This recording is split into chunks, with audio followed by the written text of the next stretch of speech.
I've been thinking that I'd really like to show you all in proper detail what goes on here. Because you guys are buying our pedals, you're buying our electronics, and you trust us to do stuff, and it's mysterious. I think it'd be just really cool for everyone if I could show you what actually goes on here. Now, obviously that's huge. I mean, this is years I've put into this. So I can't really just do that in one go. So I had a thought to think about it. And I thought, well, wouldn't it be good if I just do a little detailed video on each machine or each aspect of what I do? So in no particular order. And just because I've been servicing it today, I'm going to start with this one. Okay, let's go wide angle. This is a Reflow Conveyor. Quite a serious bit of kit, but these sorts of machines often appear really cheaply on marketplaces because they're worn out. Companies that buy these, I mean, you could pay £20,000, say, for one of these new. And when they're done as far as they're concerned. They're in the bin. That's a cheap piece of machinery. But what does it do? Why do I want it? Well, although a lot of people think of pedal makers and electronics in terms of us sat there with a soldering iron, the trouble is that really is very old technology. And I'm not saying it's not great, but we're not going to break any boundaries in that. And what we want, what I want at least, is to access the really cool chips and the really cool stuff that's going on right now in the high-end equipment. But it's all microscopic, so there's a lot of tools we need to do that. And the Reflow Conveyor is one of the ways we get the parts to stick to the board with solder, because they're too small to reliably solder by hand. And this is what you see on all the forums. People say, oh, you can't fix it, it's too small. I mean, you can actually, I can solder those by hand, but doing them on any kind of scale is difficult. And so we need tools to do it. And a lot of people are going to say, oh, it's industrial tools, and blow it off. And I don't think that's fair. I think as a British manufacturer, as a small scale manufacturer, as any kind of independent who really cares about their design process and their creation process, why spend years designing your equipment and then just hand that off to someone else to make? Can you imagine that? Imagine if you're like Van Gogh or Da Vinci and you do a sketch and then you just hand it to someone else and say, fill that in. I mean, to me, that kind of manufacturing, it's like the AI of manufacturing. It's like, hey, Factory X, make me my idea. It's not fun. There's no fun in that. I think there's no spirit in that. There's no soul in that. You lose something out of that. I mean, it's cheap. That's its only real advantage, in my opinion. It's cheap. It's going to be cheaper. My way costs more. Anyway, back to the thingy. So here's the thingy. So what we do, let me see if I can find, I know I can find. Here we go. This sort of board, and we want to use these sorts of really small chips and parts on it. You can see a few on here. And we could solder those by hand, but look at my thumb. That's pretty tricky. And if we're doing loads, it's going to be problematic. So we have a bunch of other machines I'll go into that place those parts on this board. We have another machine that's put solder on the board. So what we do is have solder on the board as a paste. And then we have the chips themselves. A machine puts them exactly on the paste, and they're all loose. You could shake it, they'll all fall off. So we need some way to bake it. And you'd think that'd be simple, wouldn't you? Throw it in the oven, it'll be fine. But we have a lot of problems if we do that, as people find out. So let me open this. It's like a giant pizza oven inside here. And what this is going to do is take this board here, pass it through on a conveyor through 3 different heated chambers, and some of the modern ones have many more chambers. But say this is a reclaimed piece of equipment I've done up, and it's going to come out the end here and hit these fans, which are cooling fans, and cool it back down. Here's our control panel. Let's have a look at this. So first of all, we need a lot of power because this is a big oven. So let's just power that bummer up. There we go. Loads of power. Then we can turn it on. We have an on and an off, and the thing about this off is we press it, nothing happens because we're in delay mode and it's got a time to cool down. It's now on a timer cooling down, but we don't care. We have our 3 ovens which we can set. I'm going to turn these on briefly. I'm just going to take a mass load of power. Oops, that's because it's in delay mode. I shouldn't have done that.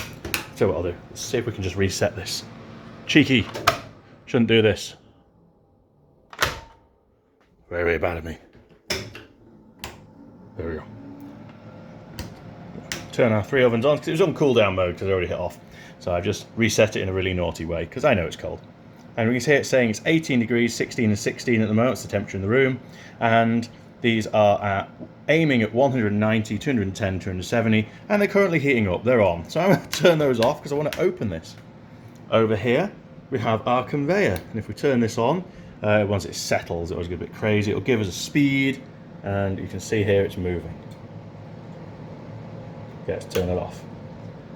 And let's have another look under here. So we're under here, we've got, first of all, this outer chamber has heat shielding in it, and an in fan and an out fan to circulate any noxious gases.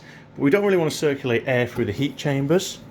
Oh, so the heat chamber itself is here, and you can feel a little bit of heat coming off these, because one, and they have different heater elements that chuck out loads of heat. Now each of these tubes is 500 watts, so it's 2,000 watts per section for a total of 6,000 watts when it's turned on.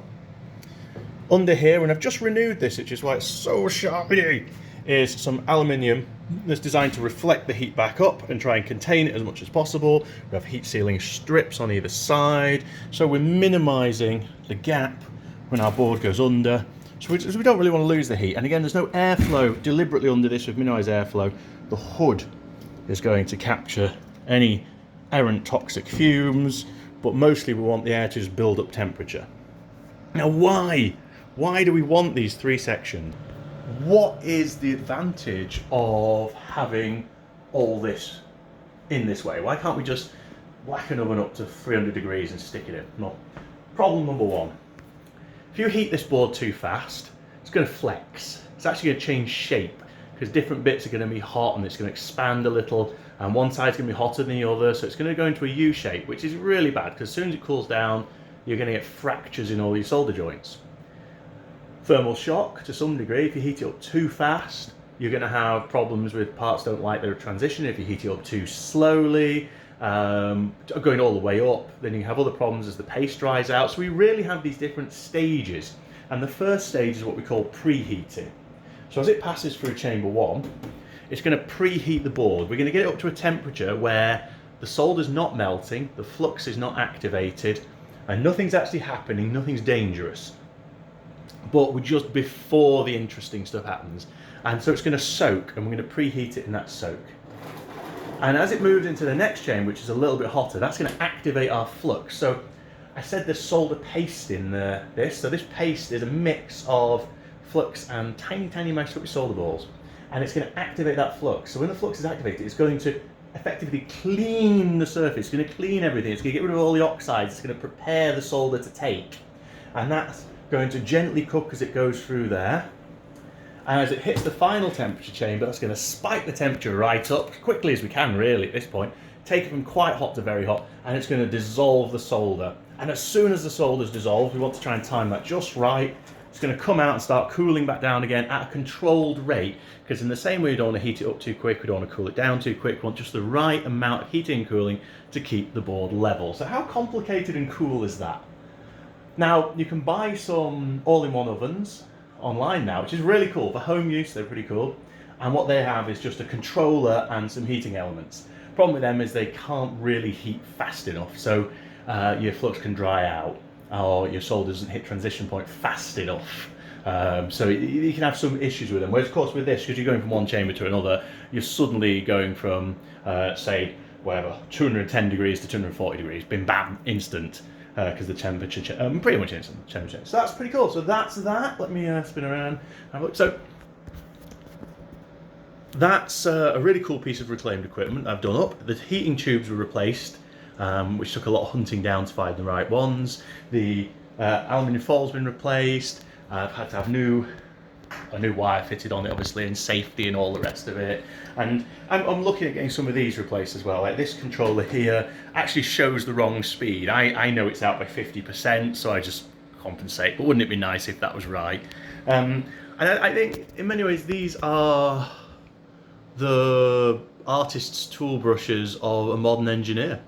You know, this is one of the many cool tools I use for creativity.